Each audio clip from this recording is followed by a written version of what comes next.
সর্দি কাশির সঙ্গে লড়াই করে রসুন চা। রসুন জাদুকরী ঔষধি হিসেবে পুরো বিশ্বে পরিচিত। এটি শরীরে কোলেস্টেরল কমানো থেকে রক্তচাপ নিয়ন্ত্রণে অসাধারণ ভূমিকা রাখে। এমনকি রসুনে উপস্থিত অ্যান্টিঅক্সিডেন্ট বার্ধক্য দূর করতে সাহায্য করে। সম্প্রতি এক গবেষণায় দেখা গেছে শুধু কাঁচা রসুন নয়, এর চা ও দারুণ উপকারী। এটি ক্ষুধা কমায়, ওজন কমায়, মুখের আলসার দূর করতেও সাহায্য করে। রসুনের এই চা আপনার প্রায় সমস্ত স্বাস্থ্য সমস্যার এক সমাধান। অন্য যে কোনো ভেষজ টনিকের মতো রসুন চাও একটি শক্তিশালী টনিক, যা আপনি খুব সহজেই ঘরে বসে তৈরি করতে পারেন।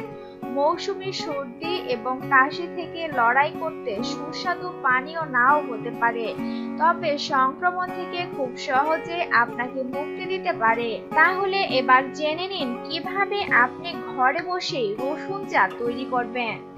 উপকরণ: কাঁচা রসুনের কোয়া 5 থেকে 6টি, লেবুর রস 1 টেবিল চামচ, মধু 1 চা চামচ, পানি প্রয়োজন মতো। প্রণালী: প্রথমে রসুনের কোয়াগুলো একটু ছেঁচে নিন। চুলায় পাত্র বসিয়ে পানি, রসুনের কোয়া দিয়ে কিছুক্ষণ ফুটিয়ে নিন। ছেঁকে কাপে ঢেলে নিন। লেবুর রস, মধু মিশিয়ে পান করুন।